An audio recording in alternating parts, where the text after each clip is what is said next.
আজকে যে আজকে যে 5 জন বাংলাদেশি নাকি মানুষ ধরেছেন, যে ওরা কিভাবে অ্যারেস্ট হয়েছে, কোন জায়গা থেকে এসেছিল, আর ওদের কাছ থেকে কী পেয়েছে?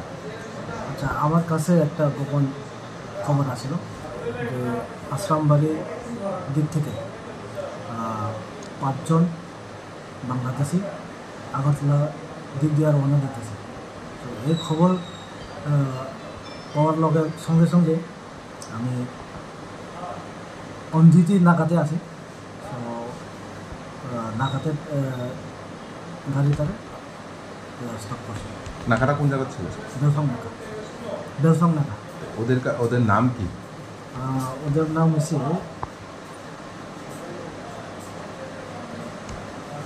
বাবলু দাস, লিতন দাস, পঙ্কজ সরকার, নিকলু সরকার আর রূপন দাস। বাড়ি কোথায় তাদের? তার বাড়ির খাদিরপুর, খালিজোড়া, মেট্রো করা। এরা এই যে ধরার পরে ওরা কোথায় যাওয়ার উদ্দেশ্য ছিল ওদের? শান্তির বাজার, মরিপুর। প্রাথমিকভাবে কি বলেছে ওরা, কেন এসেছে ভারতে? তারা এখন কিছু তো বলেনি, এখন ইনভেস্টিগেশন চলছে। তো ওদের কাছ থেকে কোনো কিছু পেয়েছেন? বাংলাদেশের কারেন্সি, ইন্ডিয়ান কারেন্সি, আর বাংলাদেশের আই কার্ড। কয়জনের আই কার্ড পেয়েছেন? 2 জনে। তো বাংলাদেশি কারেন্সি কত ছিল স্যার? বাংলাদেশের কারেন্সি আছে 360 টাকা। আর ইন্ডিয়ান কারেন্সি? ইন্ডিয়ান কারেন্সি আছে 3645। আর বাংলাদেশি কারেন্সি 3060 রুপিস।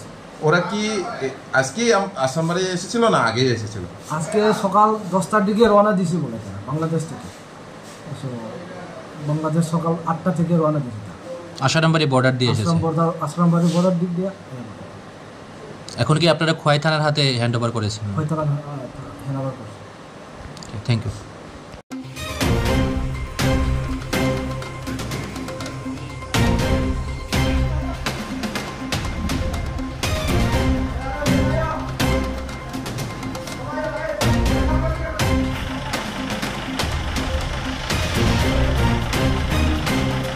পাঁচজন